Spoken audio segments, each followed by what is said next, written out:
Welcome back to another video. My name is Matt, and in today's video we're going to be talking about 5 signs that you are putting your partner on a pedestal. Now, what does putting your partner on a pedestal actually mean, and how does it relate to retroactive jealousy or jealousy in relationships altogether? We're going to talk about all that today. So basically, to put your partner on a pedestal, what this means is you admire them, maybe love them so much that you believe they have no faults. That you essentially put them up on this high place, almost like they're a queen, a king, a god, whatever it is. And you look at them as if they are absolutely 100% perfect in every single way imaginable. Now, that doesn't necessarily sound bad, right? Well, it kind of is. So here's why. When you do that with someone, when you put that attachment that they have no flaws, that they're perfect, that they're, up here on this pedestal and you're down here, it makes you lose your self-worth, right? Because you think so highly of them, you think they're absolutely perfect, that you kind of stop looking at yourself. You kind of stop caring about yourself and how you feel, and you start only focusing on your significant other, your partner that you've placed up here. So in a way, like, it makes you lose your voice. It makes you lose who you truly are. It makes you feel like you have no say or no options, right, in anything, because the only thing you care about is pleasing them and not pleasing yourself. If you want to, it can be as simple as if you want to go to eat at a certain restaurant, but they want to go to another one, like, no matter what, you're going to side with them. Or if you want to do this tonight, but they want to do that tonight, no matter what, you're going to side with them. It's like you're giving them everything, like a peasant almost to a king or a queen, right? You're just giving into that 100% of the time, 100% of the time.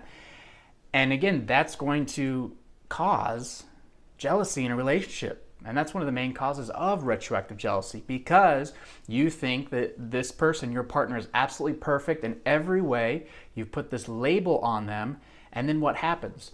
You start finding out stuff about their past. And maybe this idea of perfect, that they were perfect, actually wasn't true. And then all of a sudden, your brain just can't grasp and understand and say, wait, no, this person's perfect. How could they do something like this in their past? I don't understand. Or, if it's in the present, oh, this person's so 100% perfect. Why are they going out? Why are they needing to go out with their friends? Why can't they just go out with me?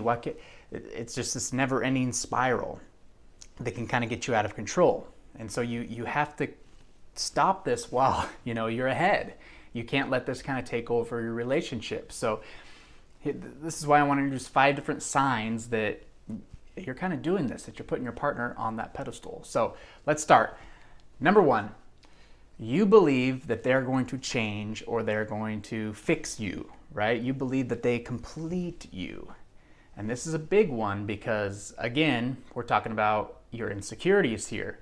We're talking about your own self-worth here. And if you think this, you're basically saying, I'm not good enough just by myself, but when I have them, I'm perfect. They make me perfect. And you're putting a lot of pressure on them as far as to make you feel whole and complete. And that's just not a way to live your life, because, again, you're not even focusing on yourself. You're not even focusing that you're a human being, that you have choices, that you have decisions, that you're very important. You are all you have in the end. Everything else is just temporary, but you are all you have. And so this idea of, oh, they complete me. Oh, I could never ever live without them. Oh my gosh, how could I possibly do that? Like, it's one thing to think that because you care about them so much, but it's another thing to really truly believe that you can't live without them. And that's just no way to live. That's no way to live a full life. And there's a fantastic quote by Neil Dom Donald Welsh.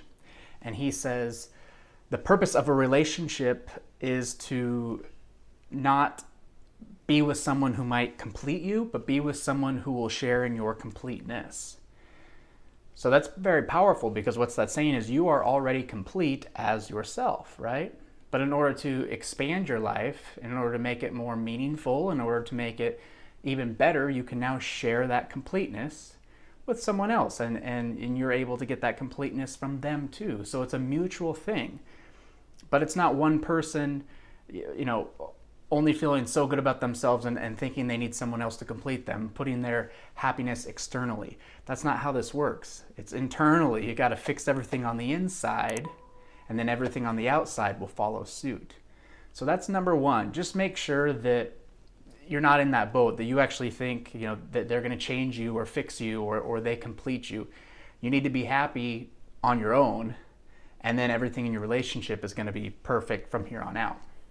So let's move on to number two. Number two, and this is the big one, especially when we're first getting started in relationships, you feel like you have to be there for them at their every beck and call, all the time. They're so worthy, they're so deserving, you need to be nice to them because they could lose interest in you. So you just have to be there all the time. You have to constantly text them all the time. They need a ride somewhere, boom, you're there. They're hungry at work, boom, you bring them food. And it's one thing to do this out of love, out of compassion, but when you're doing this out of an obsession almost, when you're doing this out of I need to do this or they might lose interest in me or someone else might catch their attention, so I need to keep showing my face. Again, you're putting them up there, you're putting them on that mountain, and you're waving from down here.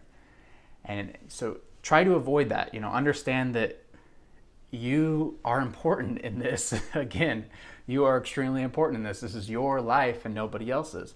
So don't sacrifice yourself in order to try to please someone else thinking that it's going to make you happier, because in the end, you are the only one that can truly make yourself happy. So again, do some nice gestures. Sure, you can, bring them lunch at work. Sure, you can give them a ride on occasion. But when you're bending over backwards to do it, and if you're doing it almost as a compulsion to make sure your relationship is safe, to make sure they don't lose interest and go to somebody else, that's when it becomes a problem. So double check on that and make sure you're not doing that in your current relationship. So that's number two. So we'll move on to number three. And that is that you don't listen to anybody else but them. Only what they say matters. Only what your partner says matters, and that's it. Again, this can get very complicated because everybody's opinion is very important. None more than yourself. You need to do what feels good for you and what you approve of and what you want to do. Again, it's your life. So if you ignore everybody else, even what you feel, and only listen to what your partner says, again, that's a means for disaster, because you're putting everything on them. And what if they end up leaving you? What ends up happening is you've just put all of this energy into somebody else and it just went right down the drain. You sacrificed all that time and happiness that you could have been spending on yourself, making yourself feel complete, and you put it on somebody who in the end didn't even want to be with you, right? Or you broke up in the end. And this is not swaying you away from relationships or anything like that. If you're currently on the market, quote unquote, like trying to date people and find love and things like that. But keep that in mind, that just because they say something doesn't mean you have to agree with it. Just because they want to do something doesn't mean you have to agree with it. Like, you can have a voice too, and make sure you voice your opinion. If you're in a relationship, make sure it's a good 50-50. You can do things for each other. But in the moment where everything that they want is the most important priority, that's the moment when you got to take another look at this relationship, because you might be putting your partner, up on the pedestal. All right, and number four, and here's where the jealousy starts creeping in. So you might be putting your partner on a pedestal when their flaws begin to devastate you. So we kind of brought that up at the beginning of the video, right? You labeled them as absolutely perfect. You labeled them as they could do no wrong. They are 100% everything you've ever dreamed of. They're an angel. But then all of a sudden you start seeing these flaws kind of come into play. Maybe they did talk to another guy when they were out with their friends. Maybe they did smoke weed when they were younger, whatever the case is. Maybe they do drink a lot of alcohol. Maybe they had a troubling past, right? And all of a sudden, you get super devastated when you find this stuff out, because you had this image in their mind of them being absolutely perfect. And guess what? They're not that perfect person that you thought you were, that you thought they were. And that's all comes down to you acting as if they're some type of object, right? Not an actual human. Humans make mistakes. Humans learn. That's part of our evolution. That's part of life. We go through, we make mistakes, we learn from them, and we keep going, It all leads us down the path of life. And eventually it led them to you, you know? So every decision they made, good, bad, whatever, led them to you. So when you start hearing about things that they've done or things that they're doing now, whatever the case is, and that upsets you, that's on you. That's on you because you put them up there on that mountaintop and nothing could harm. They were a flying angel, and now, you know, you're suffering the consequences. So make sure if you're starting to feel that, to take a step back, to, you know, still love them. You can still do everything else, but focus on yourself as well. And number 5, the last one, and we kind of mentioned it already in this one, but retroactive jealousy. Okay, their past begins to bother you. Stuff that doesn't even matter now bothers you because you heard about it happening 2 years ago before you, right? Because again, your brain really can't differentiate between the past, present, future. Like if you close your eyes and you imagine yourself standing on a mountaintop ledge looking down, you know, at whatever, 10,000 feet in the air, you know, your heart's going to start racing, right? Because your mind thinks that this is real, that you're in danger, right? So your mind doesn't know what's the past, the present, and the future. So if you put your partner up on the pedestal and you think they're absolutely flawless, you think they're absolutely wonderful, and then you find out that they had a threesome 2 years ago or had 5 one-night stands 5 days in a row, all of a sudden, whoa, you're hit hard. That's not my perfect person. That's not my perfect angel. How could this possibly happen? How could you do this? You know, the jealousy starts wrapping up that snake, tying around your neck like that noose. So again, if you're getting to that point where the retroactive jealousy is coming into play, you got to reevaluate, not necessarily the relationship, but your own mind, your own thoughts, your own internal insecurities and things like that. Have you been putting your partner up on the pedestal? Have you been just doing what they want, only their decisions, only focusing in on them? Have you given yourself any time to focus on you? Is that all you think about is them? Right? These are all things we hear about, but we don't know how damaging they can actually be. And they can be extremely damaging, right? So the main takeaways from this is give yourself time for you. Focus on you. Because when you build up the confidence in you and the security in you, that makes everything else on the outside, in your outside world, wonderful, right? It makes everything happen perfectly for you. You create from the inside, not the out.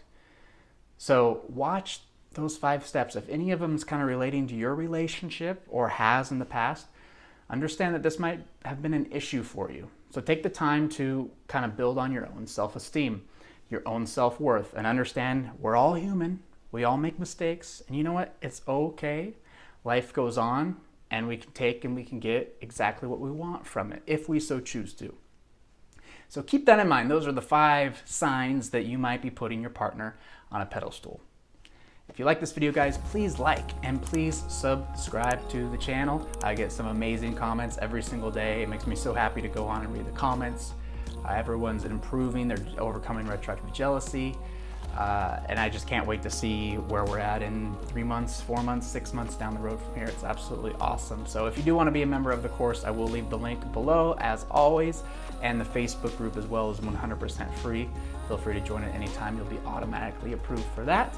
Other than that, I hope you have a wonderful day, and we'll see you in the next video.